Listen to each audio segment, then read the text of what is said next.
J. Prince Jr. just exposed the harsh reality behind Takeoff's family. In the wake of the Migos star's death, bitter disputes and estate battles have torn relatives apart. But nothing compares to the shocking move his mother made just weeks after the funeral, a decision that changed this family forever.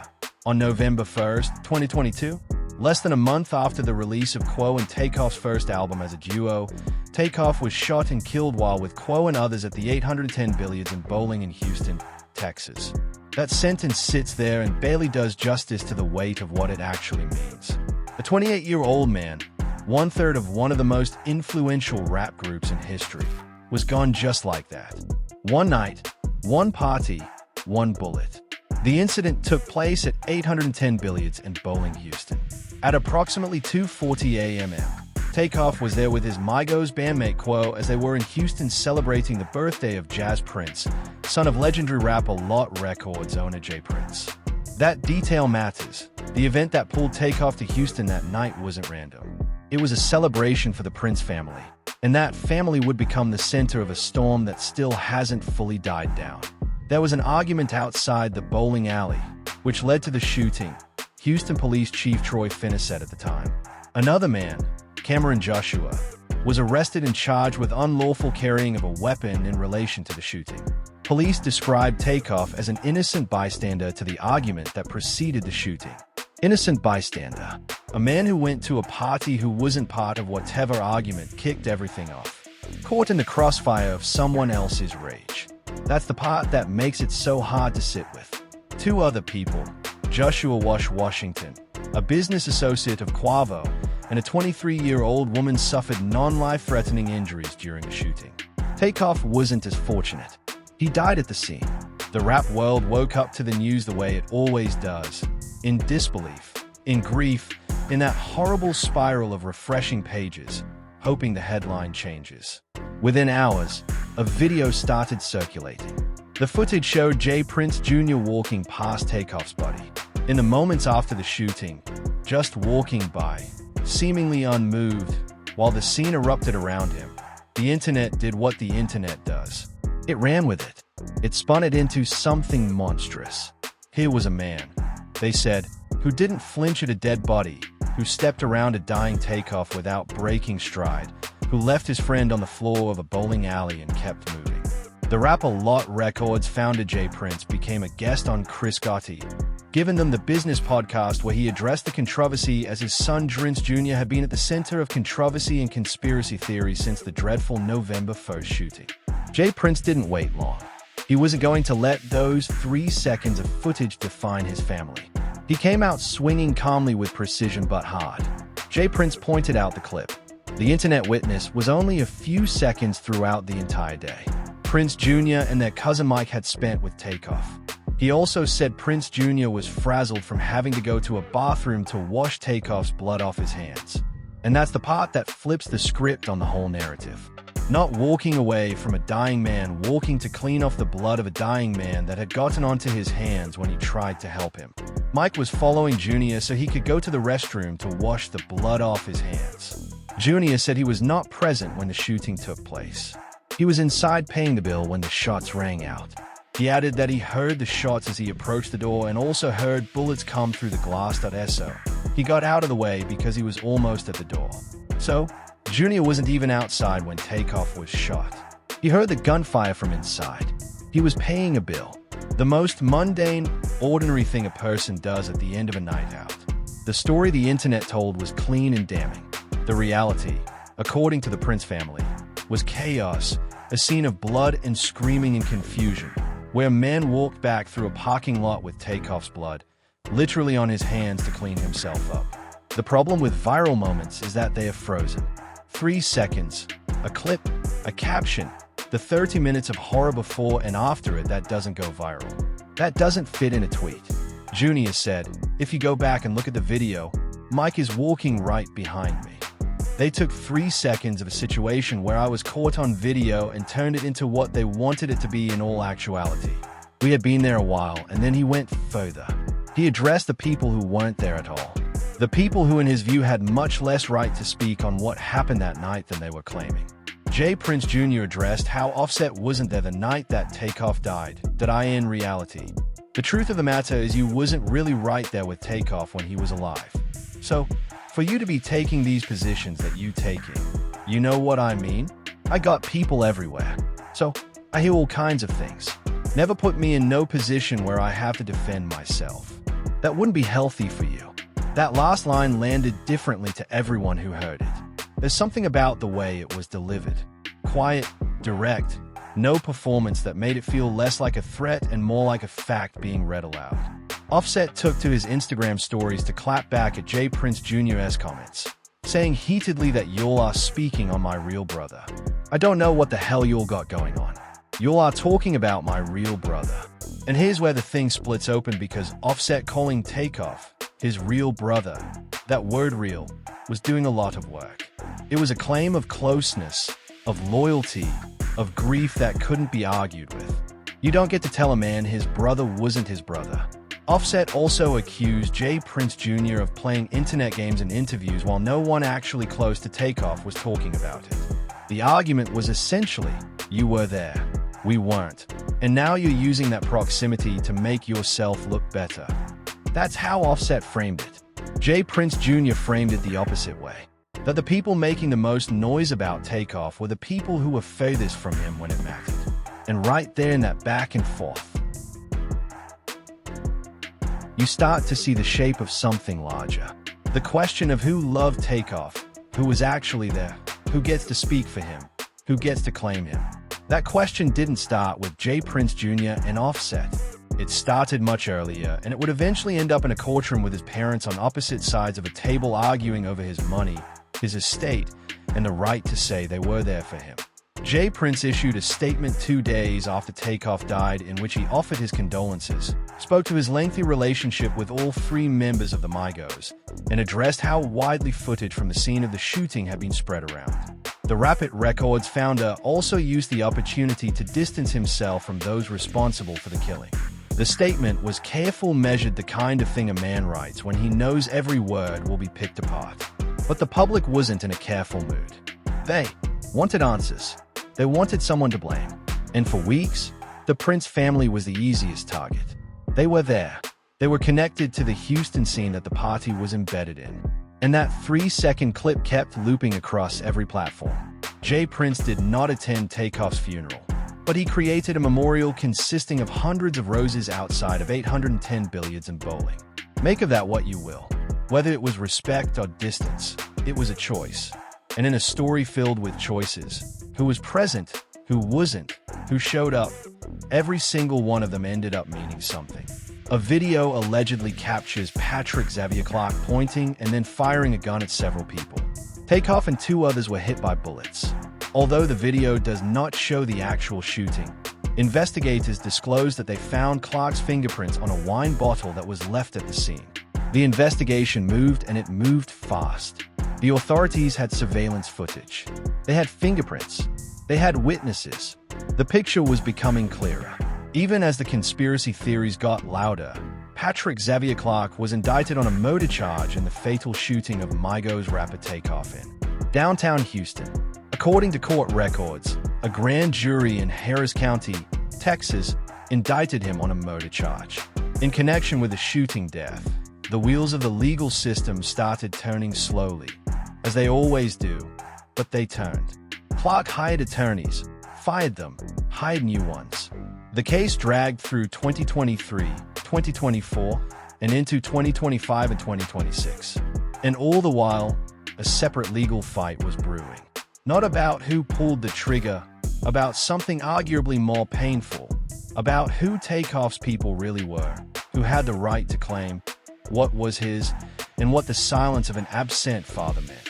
In the cold arithmetic of inheritance law, 10 days after Takeoff's murder, a celebration of life event was held in Atlanta.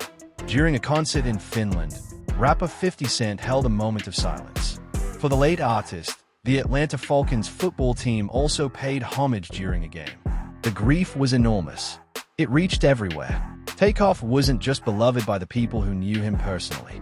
He was beloved by millions who knew him through speakers and headphones and stages. And that scale of love made what happened next feel even colder.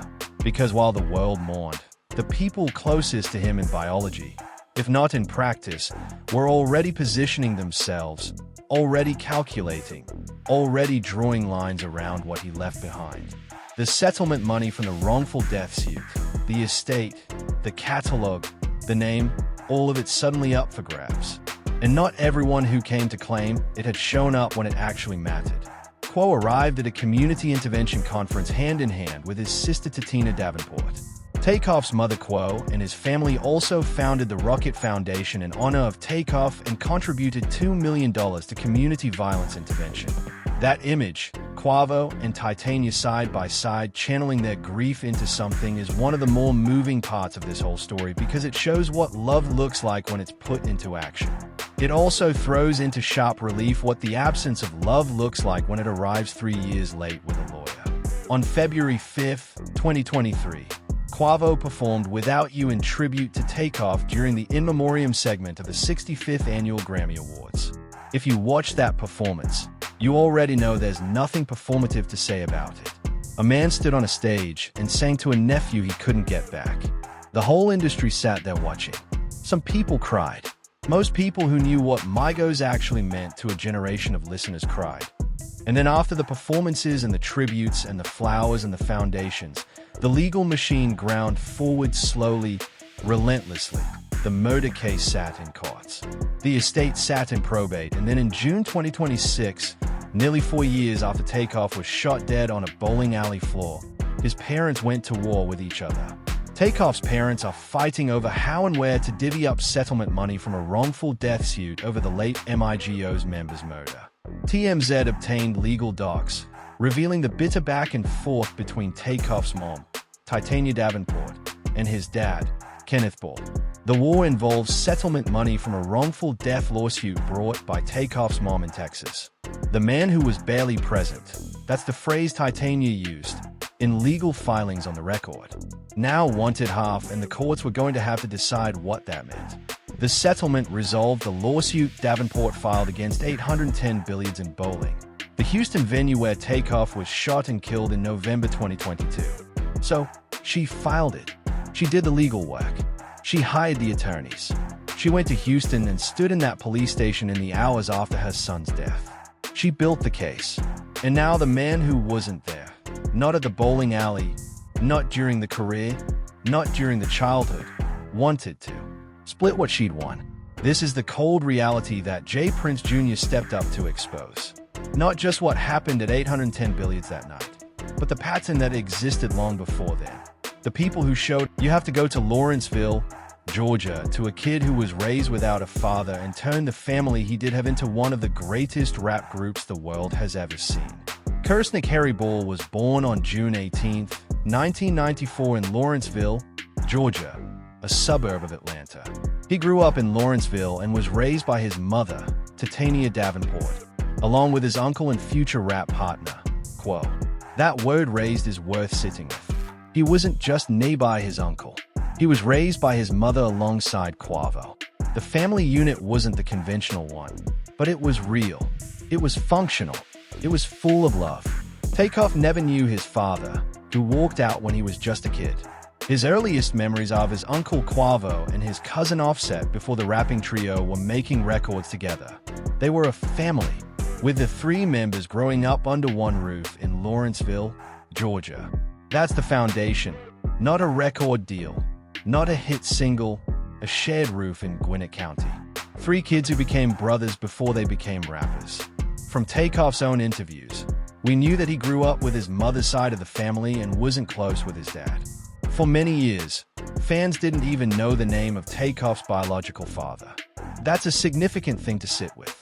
In an era when hip-hop culture made everything personal, where artists wore their backstories on their faces, in their lyrics, in their interviews, Takeoff never really brought up his father. He didn't reference him in songs. He didn't talk about reconciliation or pain or absence. He just didn't mention him because some things are so long gone they stop being around and just become a fact. The childhood was tight-knit in the way that childhood spent in close quarters always is. Quo was 3 years older. Offset was in the picture from middle school onward. The three of them grew up together in Metro Atlanta, 25 minutes northeast of downtown in Gwinnett County. That geography matters. Gwinnett County was not the inner city. It wasn't a hard-scrabble trap neighborhood in the way that rap mythology usually demands. In their own words, I ain't going to sit here like, my neighborhood was hard and I had to get out there and grind. We made it hard for ourselves. We chose to stay on the streets. Quo said, that's a remarkably honest admission. They weren't forced into anything by poverty or circumstance. They chose the life. They chose the streets. And eventually, they chose rap as their way out of the consequences of those streets. Takeoff started making beats and developing rhythms in the 7th grade along with family members Quavo and Offset.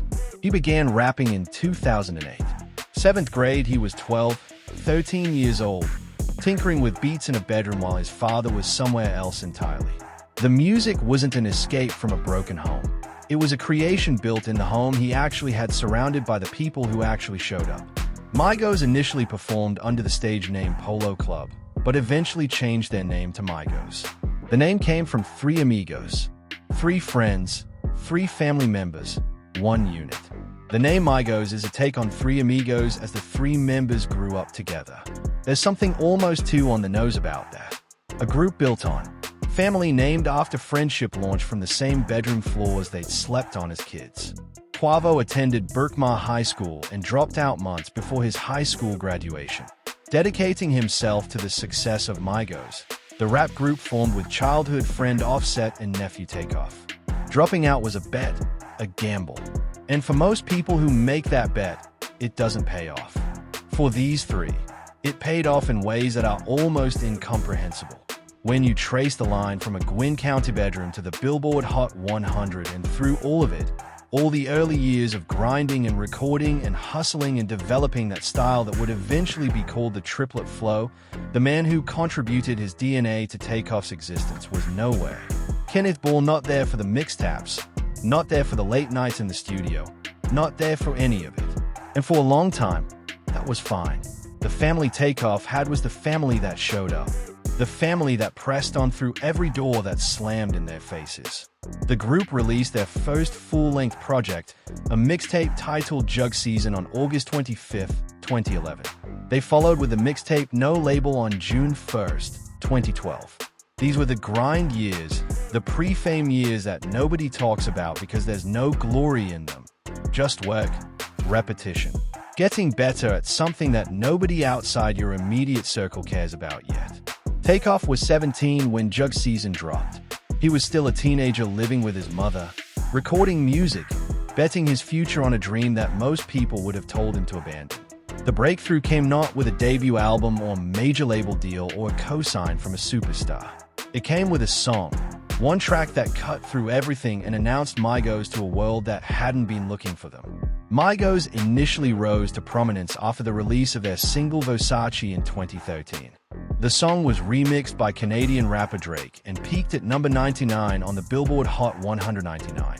That number doesn't sound like a smash, but the remix, Drake jumping on the track, lending it his cosign at the exact moment when his cosign was the most valuable thing in music, changed everything. They had their first break in 2013 with Versace, a track that went on to be remixed by Drake, propelling their first full-length album into the spotlight. Justin Bieber then posted a short video of himself rapping along, sending their popularity soaring. The group became steady regulars on the hip-hop scene, working alongside high-profile artists like Drake, Katy Perry, and Cardi B, who Offset went on to marry. The Bieber moment is one of those odd, impossible-to-plan cultural collisions that you can't engineer. A kid from Canada who controls the attention of millions decides to film himself rapping a song by 3 kids from Laurenville. And suddenly the world knows who Migos are. The style that Migos brought to rap. The triplet flow. The ad-libs. The relentless layering of... But it's also not an inaccurate one. The way people talked about rap changed after Migos. The way producers made beats shifted. The cadence of entire careers was reshaped by 3 guys from Gwinnett County who learned their craft in a bedroom. And Takeoff's role in all of this is worth dwelling on because the world often undersold him. He wasn't the frontman. He wasn't the loudest voice in interviews. He He was by most accounts the most technically gifted rapper in the group, the one whose verses were most consistently precise, most rhythmically inventive, most locked in. But he was also the most reserved, the most private, the one who did the work and then stepped back from the spotlight. Takeoff was known as the most silent member of the band and rarely gave interviews. In an industry that runs on presence and visibility and the performance of personality, Takeoff let the music do the talking. His mother said of him, he likes to work and mind his business. He doesn't like to be involved in a lot of things. He just likes to make good music for the people. That description is almost too wholesome for the world he was navigating. But it tracks with everything that people who knew him personally have said about him. The group scored multiple top 10 hits on the Billboard Hot 100, including Motorsport featuring Nicki Minaj and Cardi B, Stir Fry, Walk It Talk It featuring Drake, and Bad and Bougie featuring Lil Uzi Vert, the last of which peaked at #1 on the Billboard Hot 100 chart. He also received 2 Grammy Award nominations as a member of the group. Bad and Bougie going to #1 is the cultural apex of the Migos story. The moment when the mainstream completely surrendered to what they were doing, and yet in a gut punch of industry politics, Takeoff wasn't on that song. He was left off the track. One of the greatest commercial moments of the group he helped build, and his voice isn't on it. There's been plenty of speculation over the years about why, whether it was a label decision, a creative one, or something more complicated. What's certain is that Takeoff didn't make a spectacle of it. He didn't tweet about it, didn't give interviews about being snubbed. He kept his head down and kept working because that was who he was, someone who absorbed the quiet indignities of being undervalued and turned them into fuel rather than grievances. But the group never forgot family. In 2017, Takeoff and Quo bought a house for Quo's mom, Edna Marshall. Not just Quo, both of them together. A shared act of gratitude for the woman who had raised them both, who had been the axis of their family unit before the fame hit. That a detail that tells you everything you need to know about how Takeoff understood loyalty and love. You take care of the people who took care of you. You buy a house, you show up. And showing up was exactly what he did for his mother, Titania claims she continued to help him out when he pursued his music career, and that Takeoff then provided her with financial support, which included paying most, if not all of her expenses. She says he bought her a home, cars, and paid for all her clothes, food, living expenses, and utilities. This is the relationship in full. A mother who scraped and sacrificed through the early years, and a son who turned around the moment he could and made sure she never had to scrape again. That's not a transactional relationship. That's devotion. In legal documents, Titania said she had a close, loving, and nurturing relationship with her son for his entire lifetime. She said she cared for and raised him from birth as a single parent. She said she provided him with nearly sole financial support until he became an adult. The word sole is the operative one there. Not primary, not mostly sole. The kind of word you choose carefully when you're drawing a picture of what one parent did while another parent was absent. And while Titania was doing all of that, the raising, the supporting, the hairdressing, the worrying, the showing up, Kenneth Bull was living his life in a completely different part of the story. From Takeoff's own interviews, he grew up with his mother's side of the family and wasn't close with his dad. For many years, fans didn't even know the name of Takeoff's biological father. But after his sudden and tragic death, his father went into the limelight and spoke about his late son and their relationship. It turned out that Takeoff and his father hadn't seen each other for approximately 10 years, roughly since the rapper was 18 years old. 10 years. Let that breathe for a second. The years from 18 to 28 are the exact years Takeoff built everything. The mixtapes, the Versace moment, the Drake remix, because Takeoff was not known to have a spouse or children. Attention turned to his closest surviving relatives, including his mother, Titania Davenport, and his father, Kenneth Bull. No will. That's the detail that cracked open the door through which Kenneth Bull walked. If Takeoff had sat down with an attorney at any point between Bad and BOMBSHELL going to #1 and the night he was shot, if he had specified on paper who his people were, this story plays out differently. His mother gets what she deserves. His estate goes where he would have wanted it to go. The people who were there, who built the life with him, who held the family together, would have the legal weight of his own wishes behind them. But he didn't write that will. Takeoff, who was 28 at the time of his death, died without a will. 28 years old with a $26 million estate and no legal document establishing his intentions. It's not unusual. Young people, especially young men who feel invincible, don't tend to think about what happens when they're gone. Especially not at 28. Especially not when you spent your whole adult life in motion building something that feels permanent. A music catalog can continue generating money for decades, especially when the artist belonged to a group as influential as Migos. That means whoever has authority over Takeoff's estate is not simply collecting checks. That person or group of people may influence how his work is managed, how his image is protected, and how his name continues to appear in the culture. That responsibility carries financial power, but also emotional weight. So when Kenneth Bull stepped forward, it wasn't just about getting a share of the wrongful death settlement.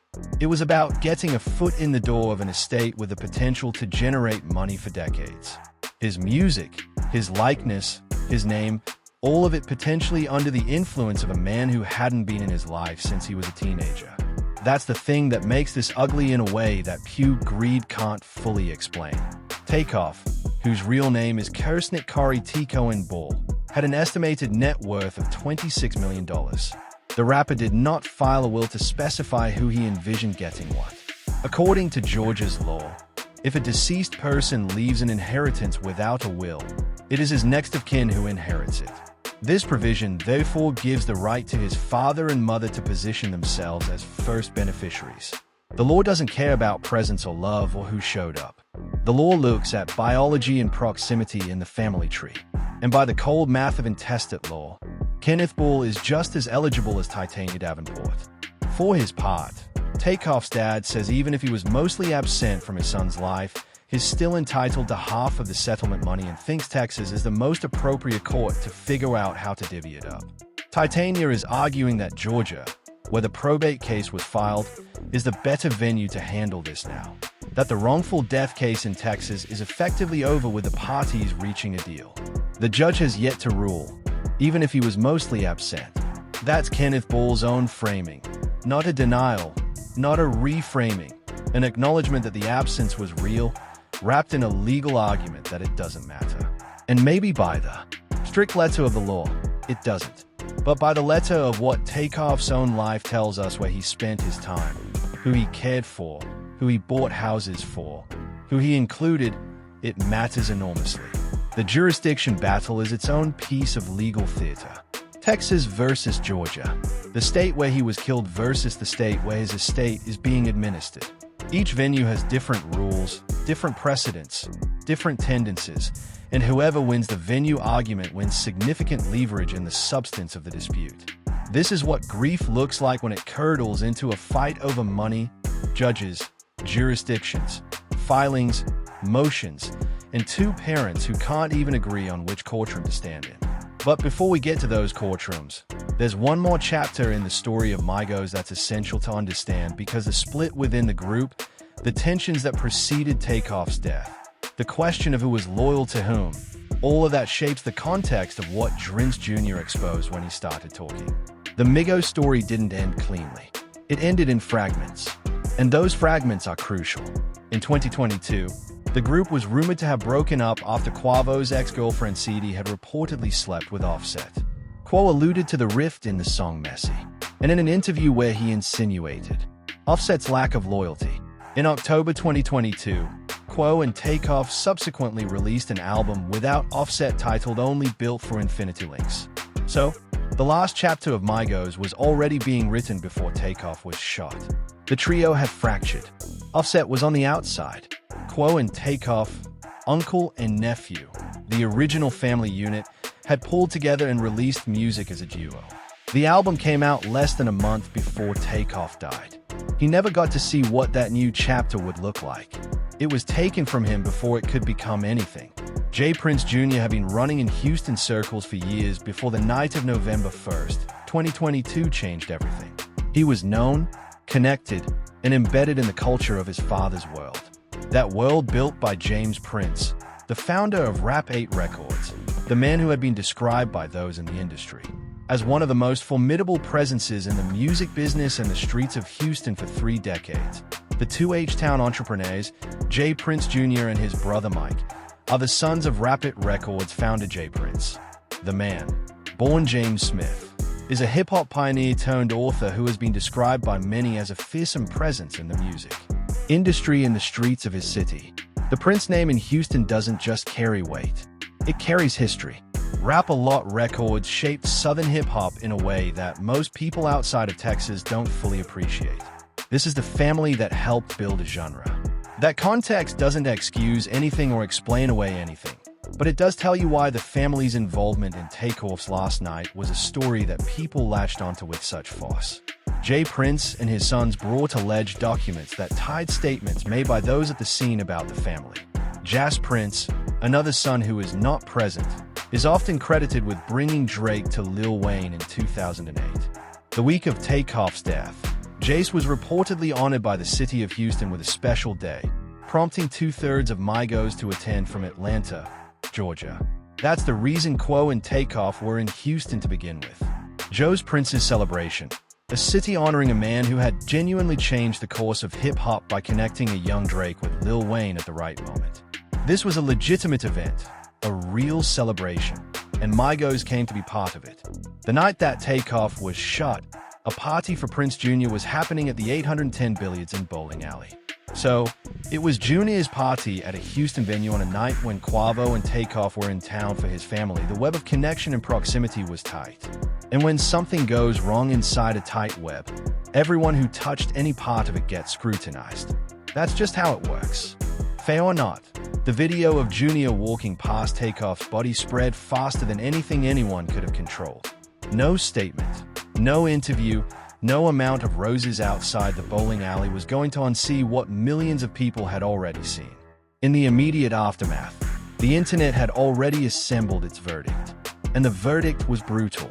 One viral tweet read, J. Prince Jr. walked out of his own party passing up his dead invited guest Takeoff with no emotion right outside like nothing with his crew. I'm not buying that this was random anymore. Another read that video of J. Prince Jr. coldly walking past Takeoff and exiting the venue is haunting. These weren't fringe takes. These were the temperatures of a general public that had seen 3 seconds of footage and built an entire theory of culpability around it. Social media has that power, the power to take a moment out of context and make it permanent. J. Prince recently appeared on $1 million worth of game alongside J. Prince Jr. and Mike Prince. Host Jilly D Kid and Wallow 267 traveled to Texas to interview the Prince family. The motivation for the interview was related to Takeoff's murder and public allegations surrounding the Prince family. This interview was a calculated move. The Princes weren't going to wait for the narrative to harden around them. They were going to speak on a platform with a large audience hosted by people who are known for getting to the real. Jilly the Kid explained, when you alerted me that you had sat down with P from QC and everybody saw things eye to eye, that really had us like, okay, cool day as long as you see eye to eye with the people that's most close to him and you'll get everything figured out. Then okay, you can come speak your truth. That framing matters. Jilly was saying that the clearance from Quality Control Music's P gave the interview a kind of legitimacy. The people who managed Migos, who were closest to Takeoff professionally, had apparently sat down with J. Prince and worked things out. So, this wasn't a rogue interview. It was a cleared one, and what came out of it was a detailed account of the night. June's explanation, Mike's explanation, J. Prince's framing of the event as one in which his sons had been with Takeoff from the beginning to the end of the evening and had been there when it all went sideways. The blood on the hands, the bathroom, the timeline that the 3-second down clip couldn't show. At one point in the podcast, J. Prince argued that the two Migos members should have been properly protected by professionals. I would have loved to see somebody with the quality control team here with Quavo versus one of them other people that don't know how to think. So if you've got access to power, it's important to use that access. There's a lot packed into that statement. He's not saying his people did anything wrong. He's suggesting the failure of protection came from Migos' own camp, from the people responsible for keeping them safe when they traveled. It was a precise kind of deflection. Not we didn't do it, but the people who should have been protecting him weren't doing their job. That shifts the frame entirely from J. Prince Jr. as a suspect to J. Prince Jr. as a witness whose friends weren't being adequately secured by their own team. The implication cuts toward quality control, toward Quavo's circle, toward everyone who was responsible for Takeoff's safety that night. At the same time, Prince Jr. had unfollowed Quavo on social media after the shooting, making the situation much more fraught. That unfollow of all the actions taken in the weeks after Takeoff's death, that one created almost as much conversation as anything else. In the social media age, the act of unfollowing someone is public and visible and carries weight. What did it mean? Had something broken between Jr. and Quo in the hours after the shooting? Was there an argument, a blame game, or was it something more mundane? Someone going on their phone in a dissociated state in the middle of trauma and clicking the wrong button? The Offset piece of this made things even more combustible. J. Prince Jr. had stated directly that Offset wasn't there the night Takeoff died. The truth of the matter is, you wasn't really right there with Takeoff when he was alive. So for you to be taking these positions that you taking, you know what I mean? That's a targeted statement. It's not an accusation of a crime. It's something subtler, a challenge to Offset's right to speak on the situation at all, given that he hadn't been there. In 2022, the group was rumored to have broken up after Quavo's ex-girlfriend CD had reportedly slept with Offset. So the context here is important. Migos had fractured. Offset and Quavo weren't on speaking terms in any meaningful way before November 1st. Takeoff had sided with Quo recording an album without Offset, going on the road without him, being in Houston celebrating the Prince family without him. Offset was in Atlanta, and now he was the loudest voice about what had happened to his real brother. J. Prince Jr. was pointing at the gap between Offset's public grief and his actual proximity to Takeoff in the months before the shooting. It's a complicated thing to argue because grief doesn't require proximity. You can love someone fiercely and still be estranged from them. But the Princes were making a specific claim that Offset's positioning of himself as Takeoff's closest protector and grieving brother was at odds with the reality of where things stood between the Migos members before the shooting, and that this positioning was being used to point fingers at people who had actually been there. Offset accused J. Prince Jr. of playing internet games in interviews while no one actually close to Takeoff was talking about it. That's an interesting counterpunch because it accuses Jr. of using the situation for visibility, performing concern in public while creating more chaos in the wake of a tragedy. There's a cynicism to that accusation that lands hard. Even if you believe Jr.'s account of the night, the two accusations mirror each other in uncomfortable ways. Offset saying Jr. is using Takeoff's death for internet points. Jr. saying Offset is using Takeoff's death to claim a closeness that wasn't there. Both men pointing at the other and saying, "You're performing grief, not living it." And somewhere in the middle of all that posturing and counter-steering, the actual loss of a real person, a young man with a voice like no one else in hip-hop, a man who worked and minded his business and just wanted to make good music, gets buried under the noise. The murder trial for the man accused of killing Migos' rapper Takeoff has been scheduled. Patrick Xavier Clark, 36, is set to go to trial on November 9th, according to his attorney. While all of this interpersonal warfare played out on podcasts and Instagram stories, the legal system was moving toward the moment of truth. The man charged with actually pulling the trigger was assembling a defense team and preparing to go before a jury. And that trial, whenever it finally happens, will force everyone to face the actual facts of what occurred at 810 Billiards that night in a way that no interview or Instagram story can match. Court records show Clark is replacing his prior attorney with Houston defense lawyer Kent Schaefer. Attorneys Dan Kogel and Anthony Ozo have also joined the case. That's a significant upgrade in legal firepower. When a defendant charged with murder brings in a team like that, it signals that a serious defense is being constructed. The case isn't going to be simple. The facts are contested. The surveillance footage is limited, and the witnesses to what actually happened in those moments are scattered across a night of chaos. Investigators disclosed that they found Clark's fingerprints on a wine bottle that was left at the scene. Physical evidence. That's the kind of forensic detail that juries hold on to. A fingerprint connects a person to a place in a way that eyewitness testimony can't always do. Combined with the surveillance footage that allegedly shows Clark in the vicinity of the shooting, The prosecution's case has material elements to build from. But here's the thing about that trial. Whatever it ultimately produces, it won't answer the questions that Drince Jr. is really raising, because his exposure isn't just about who pulled a trigger. It's about something broader and harder to litigate. About who was present in Takeoff's life. About who showed up when it cost something, about who arrived only after there was something to claim. The trial is about one night. J. Prince Jr.'s exposure is about a lifetime. Police describe Takeoff as an innocent bystander to the argument that preceded the shooting. That designation, innocent bystander, is simultaneously legally precise and emotionally devastating. He didn't cause the argument. He wasn't involved in whatever dispute kicked off the violence. He was there in the wrong place at the wrong moment, and a bullet found him anyway. The randomness of it is what makes it so hard to process. There was no reason for it, no logic, just a dice game, an argument, and a man who didn't make it home. And that randomness is part of why so many people wanted there to be more to it. A conspiracy feels less horrible than an accident. If there was a plan, if someone orchestrated it, then at least the horror is comprehensible.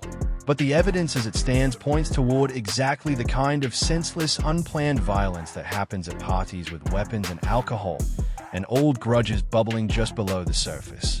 No grand design, just loss.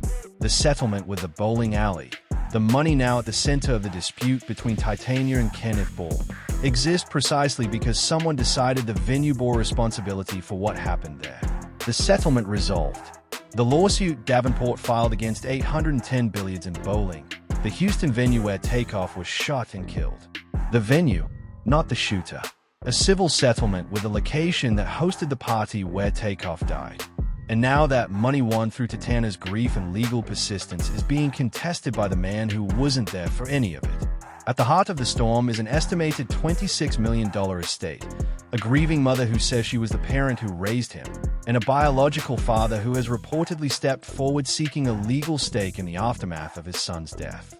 The result is a family dispute that has shocked fans, reopened painful questions about who was present during Takeoff's life, and exposed the harsh reality of what can happen when a young superstar dies without a will. $26 million. That number is the headline, but the reality of what that estate represents is far more complex than a dollar figure. A music catalog can continue generating money for decades, especially when the artist belonged to a group as influential as Migos. Whoever has authority over Takeoff's estate is not simply collecting checks. That person may influence how his work is managed, how his image is protected, and how his name continues to appear in the culture. This isn't passive income. It's stewardship. It's a responsibility. And the question of who gets that responsibility is not just financial. It's about who gets to define how Takeoff is remembered. The $26 million estimate has become the headline number, but Takeoff's estate may be far more complex than a single valuation can show. His share of Migos related income could include royalties from streaming, publishing, performance rights, licensing, and other music-related revenue. Streaming royalties alone from a catalog like Migos could generate significant income for years, decades potentially, given how deeply their music embedded itself in pop culture. Every time Bad and Bougie plays in a grocery store, every time a DJ drops t-shirt at a club, every time someone adds Versace to a playlist, there are royalties. And those royalties belong to the estate, which means they belong right now to whoever controls the estate. The emotional force of the controversy comes from what? Takeoff's mother's side reportedly believes that the man now seeking a share of the legal recovery and estate was not a meaningful presence during the years when Takeoff was becoming the man and artist the world came to love. That is why the phrase family battle does not fully capture the pain of the situation. This is not only a fight over money. It is a fight over memory. It is a fight over who gets to say they stood beside Takeoff before the fame. It is a fight over who has the right to steward his name now that he is gone. That framing is everything. The fight over memory, because that's what the estate actually is. It's not just money. It's a material form of who Takeoff was. His catalog is his voice, his mind, his choices, his years. And the person who controls it controls how that voice is heard going forward. Whether it's licensed to the right places or the wrong ones. Whether it's treated with respect or stripped for parts. Whether the name Takeoff remains synonymous with a quiet, precise, extraordinary talent, he was or gets reduced to a brand to be monetized without conscience. Titania Davenport understands this.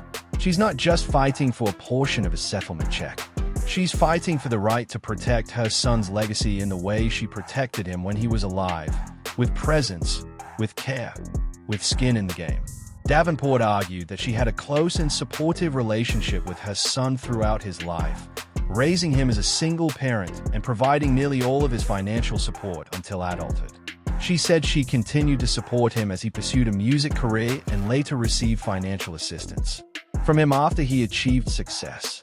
According to the filing, Takeoff paid most of his mother's living expenses and purchased a home and vehicles for her. The picture that emerges from those filings is one of a fully reciprocal relationship. She gave everything in the early years. He gave everything in the later ones. The financial flow went both ways at different stages of their lives. First from mother to son, then from son to mother. That's not a transaction. That's a partnership. That's two people who chose each other again and again over the course of a life. Davenport also claimed Ball played a limited role in the rapper's upbringing, alleging that he provided little financial or emotional support during Takeoff's lifetime. She further stated that Takeoff did not provide financial support to his father. That second detail, Takeoff not sending money to his father, is the clearest signal of where things actually stood between them. Takeoff was generous with the people he loved. He bought houses. He paid bills. He took care of the people who had taken care of him. His father received none of that. Not because Takeoff couldn't afford it, because he chose not to. For his part, Takeoff's dad says, even if he was mostly absent from his son's life, he's still entitled to half of the settlement money. The word even if is doing enormous work in that sentence. Even if he was absent, even if he didn't contribute, even if the relationship was non-existent by any practical measure for a decade, the law, he argues, doesn't care about any of that. The law looks at the family tree and hands him a branch. And in some jurisdictions, his right. In the cold calculus of intestate law, biology is the baseline, and absence doesn't automatically forfeit a claim. Ball maintains that he is entitled to half of the settlement proceeds regardless of the nature of his relationship with his son. He is also seeking to have the matter resolved in Texas where the wrongful death lawsuit was filed. Davenport is pushing for the dispute to be handled in Georgia where the probate case involving Takeoff's estate is being administered. She argues that Georgia is the appropriate venue now that the Texas wrongful death case has effectively been settled. 2 states, 2 sets of rules, 2 judges. The venue question isn't just procedural noise. It genuinely matters for the outcome. Georgia's probate courts will look at this through a different lens than a Texas civil court. The history, the filings, the existing administration of the estate, all of that is already in Georgia. Titania's argument is, essentially, that the whole matter should stay in one place. In the state where Takeoff lived and where the work of sorting out his affairs is already underway. Kenneth's argument is that the specific money from the Texas lawsuit belongs in Texas. A judge is yet to rule, so the outcome is still open, still being fought over, still capable of going in either direction. And until that ruling lands, everything is suspended in that horrible in-between state where grief and law collapse into each other and neither one wins. The wrongful death settlement itself, the amount is sealed, confidential, represents something specific. It's money paid by a venue that failed to adequately protect the people on his property. The bowling alley had a duty of care. Something went catastrophically wrong on its property, and Titania sued. She built a case, found attorneys, endured depositions and discovery and all the grinding machinery of civil litigation. And she won a settlement that took years. That took the kind of sustained focus and will that only comes from love. From a mother who refused to let her son's death be absorbed into statistics and forgotten. And now Kenneth Ball is claiming half of what that fight produced. A fight he wasn't part of, grief he wasn't there to navigate. Takeoff's mother and father are at odds over the distribution of funds connected to litigation stemming from the rapper's death. Davenport argues she was the parent primarily responsible for raising Takeoff. She claims she had a close and nurturing relationship with her son throughout his life and provided most of his financial support until adulthood. She also contends that Kenneth Ball played a limited role in Takeoff's upbringing. Limited role. Legal filings are written in careful, measured language by attorneys who know that every word matters. Limited role means something very precise, not zero, but close. Not outright absent, but functionally not present. A presence so negligible that characterizing it as a role at all feels generous. And yet that limited role by the mathematics of intestate law might be enough to claim half of everything.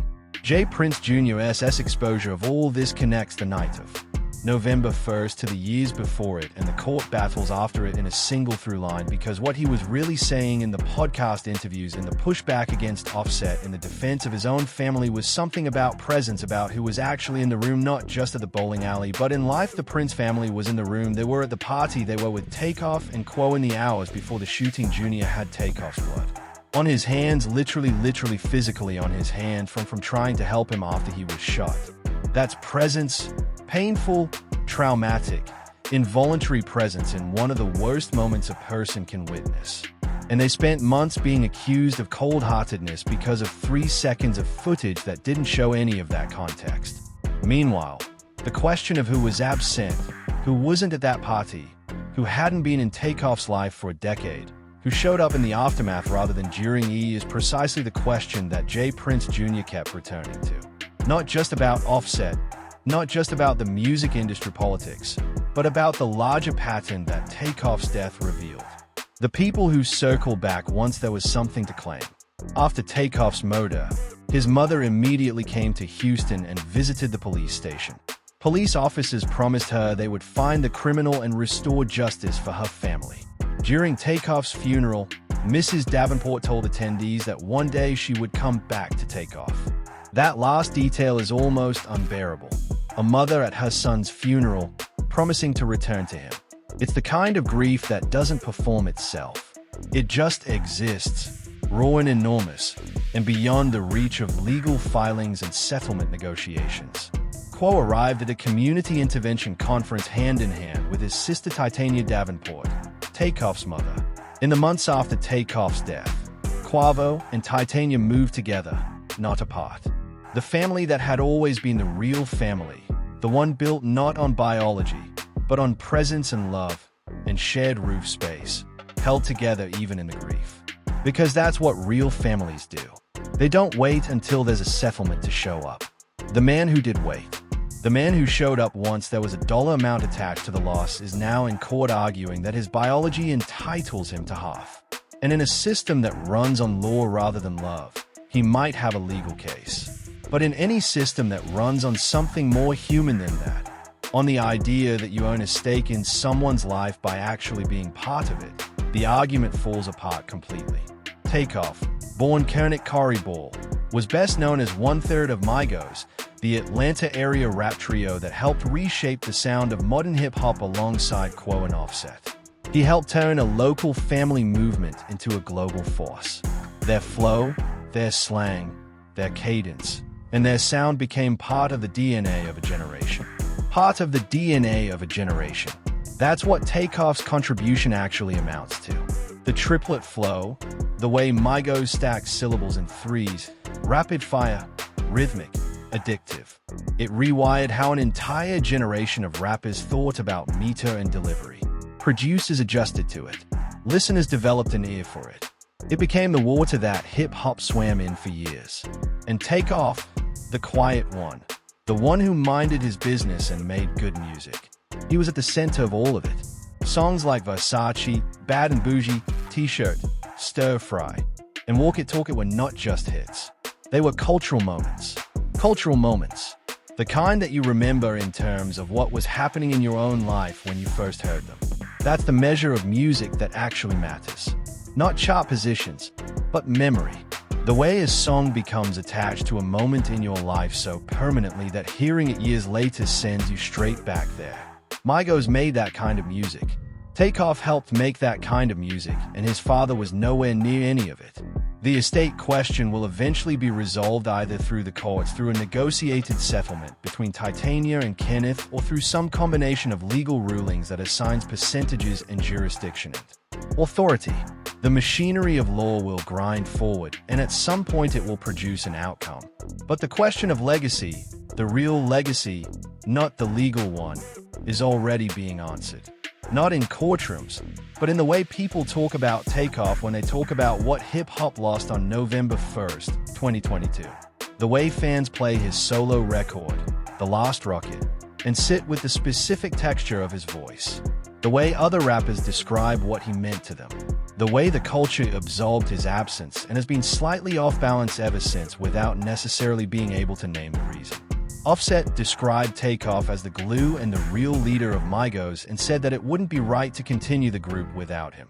The glue from a man who, by J. Prince Jr.'s account, wasn't there from the man who had been on the outside of Migos in those final months. While Takeoff and Quo went ahead without him.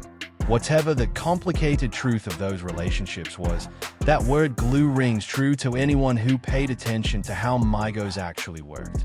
Takeoff held things together, not loudly, not visibly, but in the way that essential things always hold, quietly underneath, out of sight until they're gone. There's a question that runs through this entire story like a wire. What does it mean to love someone? And the reason that question is so important here is that every single party in this dispute, J. Prince Jr. Offset, Kenneth Ball, Tatina Davenport, Quavo, has made a version of the claim that they love Takeoff. Some of them show it through action. Some of them show it through words, and some of them show it through legal filings that arrive 4 years after the fact with a $ attached.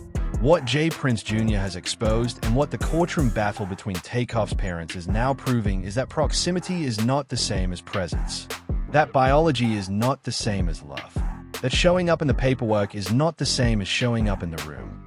These distinctions shouldn't need to be spelled out. And yet here we are watching them get spelled out in a Texas civil court in a Georgia probate proceeding. Oscars rock bricker and in heat. Heat, heat, heat, heat, heat, heat, heat, heat, heat, heat, heat, heat, heat, heat, heat, and left behind a fortune. And a question that no document can fully answer. Following the Migos rift, Quavo and Takeoff released a collaborative album titled Only Built for Infinity Links on October 7th, 2022, just 25 days before Takeoff's death. 25 days. That's the number that breaks your heart when you let it land. They made an album together, a duo album. The first chapter of what Quavo had talked about wanting, a proper duo career, uncle and nephew, the family that had always been the call. They got 25 days with that dream before it was over. Takeoff never got to see what that project became. Whether it charted, whether it found its audience, whether the duo would have grown into something even bigger than Migos. All of that was taken away in a parking lot in Houston at 2:40 in the morning. The way the music industry reacted to Takeoff's death tells you something about the place he held that he might not have fully known himself. Rapper Designer announced in a live broadcast on Instagram that he was leaving rap and could no longer be creative due to the death of Takeoff. Blogger DJ Academics held a 3-hour stream in honor of Takeoff in which he analyzed videos from the moment of the murder. Rapper 50 Cent announced a moment of silence in honor of Takeoff during a concert in Finland. Finland, a rapper from South Jamaica, Queens, holding a moment of silence in Finland for a rapper from Lawrenceville, Georgia, who had been shot in Houston, Texas. That's the reach of what Takeoff was. That's how far the music had traveled. And all of it, the streaming numbers, the influence, the catalog that will generate royalties for decades. All of it is now the subject of a legal dispute between two parents who represent the two poles of Takeoff's existence. The one who was always there and the one who wasn't. On June 25th, 2023, Quavo and Offset reunited on stage together for a tribute performance dedicated to Takeoff at the BET Awards 2023. Offset later clarified that the performance was their way of respectfully ending Migos in honor of Takeoff, while also giving them the opportunity to pay their final public tribute. There's something achingly intentional about that. The two surviving members coming back together, not to restart something, but to close it properly, to say goodbye to Migos the right way, to leave the door of that chapter shut rather than open. Because going on without Takeoff wasn't going on. It was just pretending. On October 5th, 2023. In an interview with Hot 97, Offset confirmed that Migos had officially disbanded. He conveyed that, contrary to popular belief, the group's disbandment was not due to issues he may have had with Quo. The death of Takeoff, who he described as the glue and the real leader, had ended any possibility of the group continuing whatever friction existed between Offset and the rest of the group. Whatever the real story is about those final months, about the CT situation, about who was loyal to whom, Offset's grief for Takeoff reads as genuine. You don't have to have been there that night to have loved someone. You don't have to have been present at every moment of a person's career to feel the weight of their absence. But J. Prince Jr.'s point wasn't really about the depth of Offset's grief. It was about the use of that grief.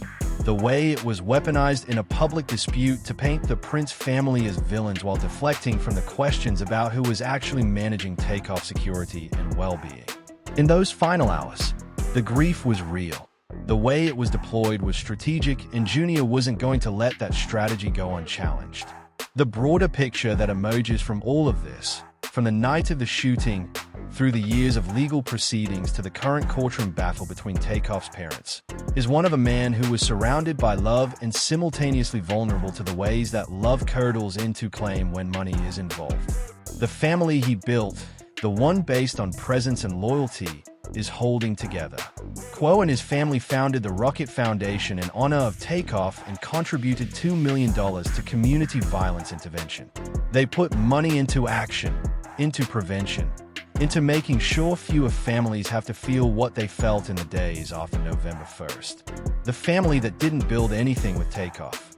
The biological connection that was severed by choice and circumstance long before the shooting is now in court asserting a right to what was built without them. It was asserted in court filings that Kenneth Ball provided negligible financial support and effectively no emotional support during Takeoff's lifetime. Ball maintains that he is entitled to a share of the wrongful death recovery despite his limited involvement in his son's upbringing. Court records indicate that he is seeking to have the allocation dispute resolved in Texas. There's a particular kind of cruelty in that. Not intentional cruelty necessarily, but the cruelty of a system that processes human relationships as legal categories rather than lived realities. The law doesn't know that Takeoff never mentioned his father in any interview. The law doesn't know that he didn't send money to Kenneth Ball, even when he was buying homes for everyone else he loved. The law knows that there was no will, that there are two parents, and that both of them have a biological claim. What the law does with love is limited. It can't weigh it. It can only count it. After Takeoff's sudden and tragic death, his father went into the limelight and spoke about his late son and their relationship. It turned out that Takeoff and his father hadn't seen each other for approximately 10 years, roughly since the rapper was 18 years old. A decade, a full decade between them, during which Takeoff became who he was. And then when that person was gone, the decade of distance suddenly needed to be explained, defended, reframed. Not because the relationship was being rebuilt, but because the legal stakes of that distance were now enormous. Takeoff's dad and his paternal half-brother told through social media that it was the rapper's mother who kept Takeoff away from his father's side of the family. This is the counter-narrative that Kenneth Ball's side needs to tell, because the alternative that Takeoff himself, as an adult man with every resource and means to close that gap, chose not to, is legally and morally harder to argue around. If the distance was Titania's doing, then Kenneth is a victim of interference rather than an absent father making a choice. If the distance was Takeoff's own choice, then the claim to half the estate looks much harder to justify. The reality almost certainly lives in both places at once. Messy, human, complicated. A family that broke apart when a kid was young through choices made by adults who couldn't get along. A child who grew up in the absence of his father. A father who may have tried in ways that didn't land. A mother who may have held certain boundaries. And then a young man who reached adulthood. And for whatever reason, anger, indifference, distance that had become habit didn't reach back across the decade of separation. We'll never know what Takeoff actually felt about his father. He didn't leave a record of it. He mined his life for his music. But this particular wound, if it was a wound, he kept private. And that privacy, that quintessential Takeoff reticence, The refusal to perform his pain for public consumption has now become a void. Because the man who would have been the only true authority on what he wanted for his estate, for his legacy, for the people who should steward his name, that man is gone. And the absence of a will means everyone else gets to argue in the space where his intentions should have been. Patrick Xavier Clark is set to go to trial on November 9th, with jury selection set to begin on November 5th. That date, whenever it finally arrives after years of delays and continuances and attorney changes, will force a public reckoning with the facts of what happened at 810 Billiards. Not the theories, not the conspiracy, not the 3-second clip, the actual evidence, fingerprints, surveillance footage, witness testimony, the kind of specificity that a criminal trial demands, and that social media never has to supply. Clark's attorney told reporters that if no agreement is reached with prosecutors, the case will move toward a jury trial. We're at the point now, if we can't reach an agreement, we're going to set the case for a jury trial. The possibility of a plea deal still exists. It's always on the table in cases like this where the evidence is significant, but the outcome of a trial is never fully predictable. A plea would resolve the criminal case, but would leave certain questions permanently unanswered. Questions that Quavo Titania and the broader Migos community would have to live with. A full trial, on the other hand, would expose every detail.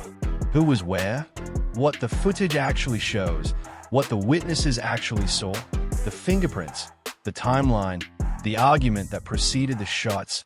All of it would become public record under oath, subject to cross-examination.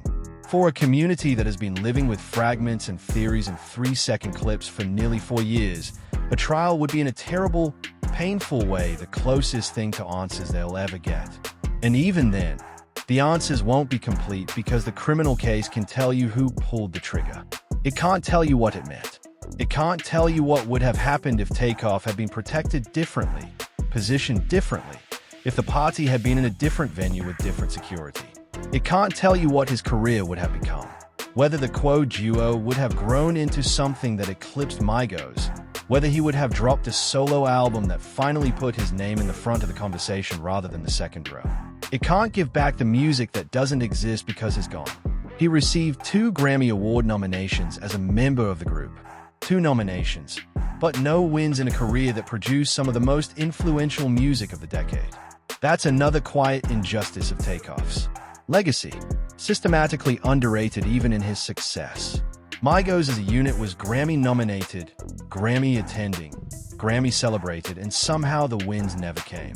The recognition that the culture gave them informally in streams, in influence, in the way an entire genre bent toward their sound was never fully reflected in the hard way. And now, with Takeoff gone, those nominations are all that's on the official record of what he was. Takeoff was known for his calm, smooth flow and was often seen as the most reserved member of the trio. Reserved, calm, the words keep coming back. The quietest one, the one who let the music speak, the one whose mother said he just liked to work and make good music for the people. And now the loudest things associated with his name are murder trial, a wrongful death settlement, and a courtroom fight between 2 parents over his money. The contrast is almost too much to hold. The fight between Titania and Kenneth is ultimately a proxy for a larger argument that can never be fully resolved. The argument about what Takeoff himself would have wanted.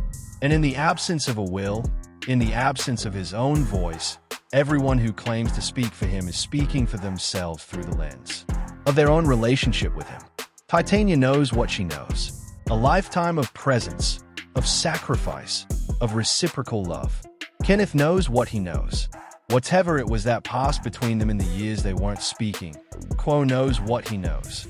Decades of growing up together, of recording together, of being uncle and nephew and best friends rolled into one. Offset knows what he knows. Years of brotherhood complicated by the split, colored by the grief of someone who has to carry both the loss and the guilt of not being there. J. Prince Jr. knows what he knows. A night of blood and chaos and the weight of Takeoff's head, when he reached underneath it to try to help.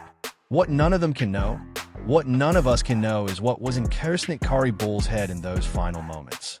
Whether he thought about his father, whether he thought about the music he still wanted to make, whether he thought about anything at all, or whether it was just sudden and dark and over, that part of the story belongs entirely to him and he took it with him. This is a fight over memory. It is a fight over who gets to say they stood beside Takeoff before the fame. It is a fight over who has the right to steward his name now that he is gone. J. Prince Jr.'s exposure of the cold reality surrounding Takeoff's parents isn't a story about villains. It's a story about the brutal aftermath of losing someone important without having set anything in place to protect what they left behind. The cold reality isn't that no one loved Takeoff. The cold reality is that love, when it's not documented, when it's not specified, when it's not written down in a legal instrument, love becomes just another argument in a courtroom. And courts don't deal in love, they deal in law. Takeoff's parents are feuding in court over the wrongful death settlement nearly 4 years after their son was killed. For years, the grief of losing a child never resolves. There's no point at which a mother stops being a mother who lost her son. And now 4 years in, instead of that grief being something that two people who share the loss of the same person can navigate together, it's become adversarial. It's become a motion filed in Texas court and an opposition filed in Georgia. It's become attorneys on both sides parsing the meaning of barely present and arguing about which judge should handle the division. That outcome, the cold, procedural, deeply human reality of it, is the thing J. Prince Jr. pointed at when he started talking. Not just the night of the shooting, not just a video clip, but the entire structure of what was around Takeoff, who was there, who wasn't, who claimed him when he was alive, and who claimed him once he was gone. The exposure isn't comfortable is not supposed to be. It's the truth about what happens when love isn't enough to hold things together. When you need a legal document to do what presence should have done all along. Authorities arrested and charged Patrick Xavier Clark in connection with the rapper's shooting death. Clark's trial will commence this year.